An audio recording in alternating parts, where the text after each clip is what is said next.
Hello friends, welcome to flavours and delicacies. இன்றைக்கி நாம் செய்ய போகிறது ஸ்வீட், அதாவது சேமியா கேசரி. இப்போ ரவா கேசரி செஞ்சு போர் அடிச்சு போச்சுன்னா நாம் இந்த மாதிரி செய்யலாங்க. இது இப்போ ஃபஸ்ட்டு ஒரு 2 டீஸ்பூன் அளவுக்கு நெய் போட்டுக்கலாங்க. நெய் சூடாகட்டும்.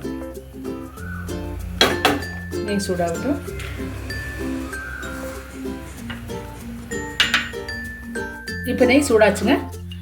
முந்திரி பருப்பு ஒரு 10 முந்திரி பருப்பு போல் ஸ்ப்ளிட் பண்ணி போட்டிருக்கேங்க. இது கொஞ்சம் லைட்டாக ஒரு கோல்டன் ப்ரௌன் ஆகும்போது நம்ம இந்த முந்திரி அதையும் போட்டுக்கலாம். திராட்சை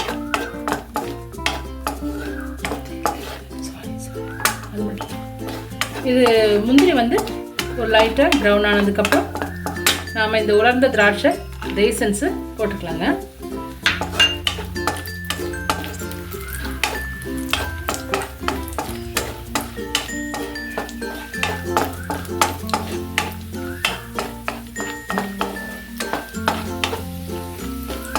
உப்பி வருது திராட்சை. ரொம்ப செவக்க வேண்டாங்க. முந்திரியுமே போதும், எடுத்து வச்சிடலாங்க. இப்போ இந்த திராட்சையும் முந்திரியும் வறுத்து எடுத்து வச்சாச்சு. இனி இப்போ 1 கப் சேமியாங்க. இந்த ஒரு சேமியாங்கிறது ரொம்ப சன்னமான சேமியா இல்லாமல் நம்ம பாயசத்துக்கு எல்லாமே யூஸ் பண்ணுற மாதிரி உள்ள சேமியா 1 கப்.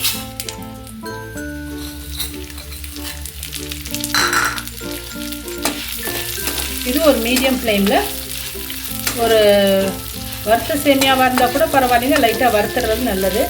அப்போ தான் அது சேமியா அந்த கேசரியில் தனித்தனியாக நிற்கும்.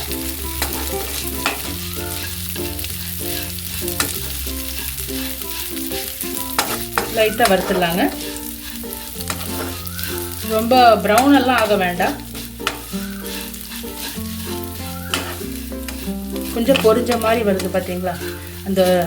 அந்த டைமில் நாம் அதுக்கு தேவையான தண்ணியை ஊற்றிடலாங்க.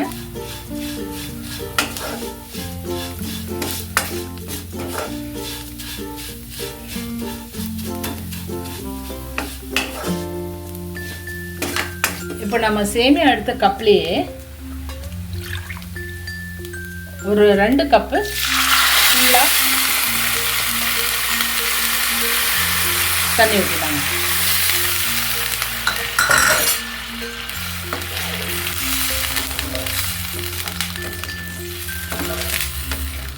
இப்போ இந்த சேமியா அதுலேருந்து வேகட்டுங்க. இப்போ நம்ம இதுக்கு எந்த ஸ்வீட் பண்ணாலும் ஒரு பிஞ்ச் உப்பு போட்டுக்கலாங்க.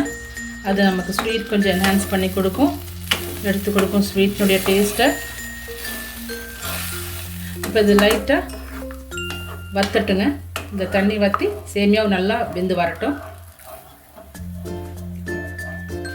இப்போ இந்த ஃப்ளேம்ஸ் பார்த்திங்கன்னா மீடியம்லாம் வச்சுருக்குங்க. இப்போ அது மூடி வச்சிடலாங்க. அது சட்டுன்னு வெந்துடும். இப்போ பார்த்தீங்கன்னா இன்னும் வேகலைங்க, ஒரு பாதி அளவுக்கு தான் வந்திருக்கு. நல்லா குழஞ்சி வேகணும். இன்னும் கொஞ்சம் நேரம் வேகட்டுங்க. மூடி வச்சாச்சு. இது சேமியா வெந்துட்டு இருக்கும்போதே நாம் கொஞ்சம் கலர், நான் ஆரஞ்சு ரெட் கலர் தான் எடுத்திருக்கேங்க, கேசரி கலர், அதை போட்டுடலாங்க.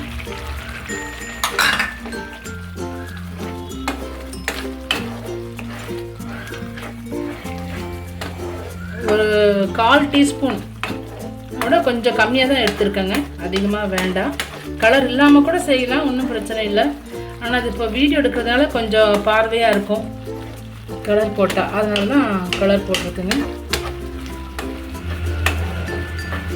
இன்னும் கொஞ்சம் வேகணுங்க.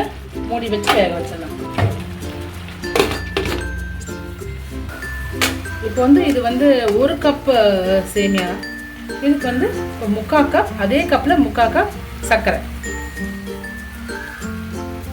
சேமியா நல்லா வெந்ததுக்கப்புறம் சர்க்கரை போட்டால் போதும். அப்புறம் சர்க்கரை ஆரம்பத்திலே போட்டோம்னா சேமியா வேகாது. அதனால் நல்லா வெந்ததுக்கப்புறம் சர்க்கரை போடலாங்க.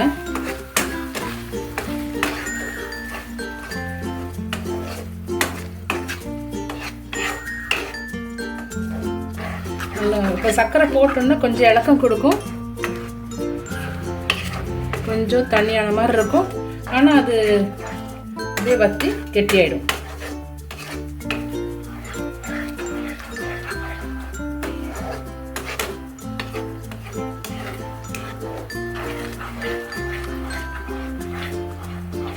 இப்போ பார்த்தீங்கன்னா இது ஏலக்காய் பொடிங்க,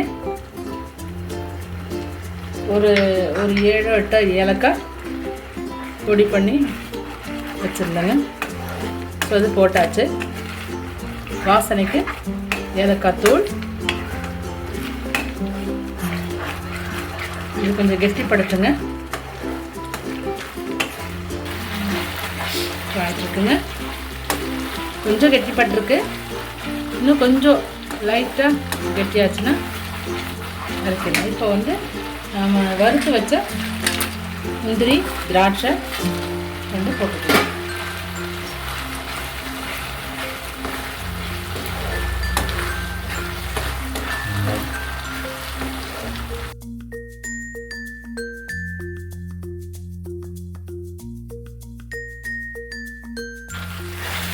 இது பாயாச்சுங்க, நல்லா திரண்டு வந்தாச்சு.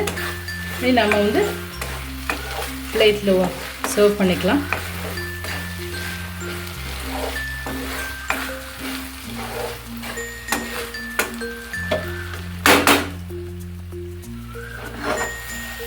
சர்வ் பண்ணிக்கலாங்க.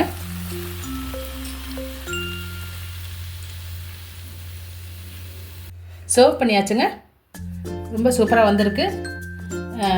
இதே மெத்தடில் நீங்களும் செஞ்சு பாருங்கள், கண்டிப்பாக நல்லாயிருக்கும்.